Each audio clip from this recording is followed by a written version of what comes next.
लोकसभेच्या निवडणुकीनंतर आता महाराष्ट्रातील विधानसभेच्या निवडणुकीची रणधुमाळी जोरदार सुरू आहे। प्रत्येक पक्षामध्ये तिकीट वाटपावरून रस्सीखेच सुरू आहे, तर अनेक नेत्यांमध्ये वादविवाद ही स्पर्धा रंगलेली आहे।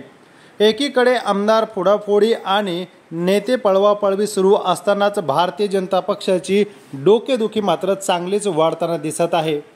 मित्रांनो, बातमी आहे थेट मारामारी झाल्याची आणि भारतीय जनता पक्ष जो आदेशावर चालणारा आणि सर्वात शांत पक्ष म्हणून स्वतःला मिरवून घेतो, त्यांच्याच पक्षात मात्र आता जोरदार मारामारी होताना दिसत आहे।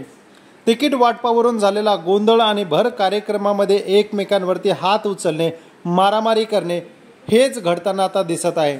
नक्की बातमी आणि नेते कोण आहेत ते जाणून घेऊया। त्यापूर्वी चॅनलवर नवीन असाल तर चॅनलला सबस्क्राइब करा, व्हिडिओला लाईक करून शेअर करा।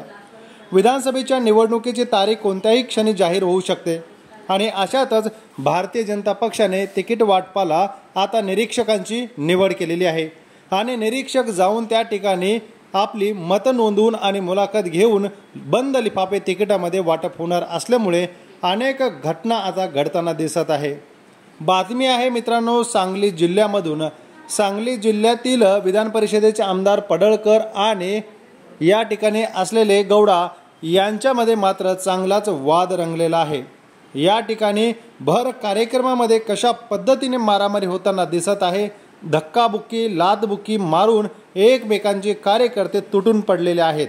यामुळे येणाऱ्या निवडणुकीला एकीकडे भारतीय जनता पक्षाला निवडून कसं यायचं हा प्रश्न पडलेला असतानाच दुसरीकडे कार्यकर्त्यांमध्ये जर अशी मारामारी होत असेल तर या ठिकाणचा निकाल काय लागणार हे आपल्याला सरळ दिसून येते। मित्रांनो, सदरील व्हिडिओ सध्या प्रचंड प्रमाणात व्हायरल होतोय।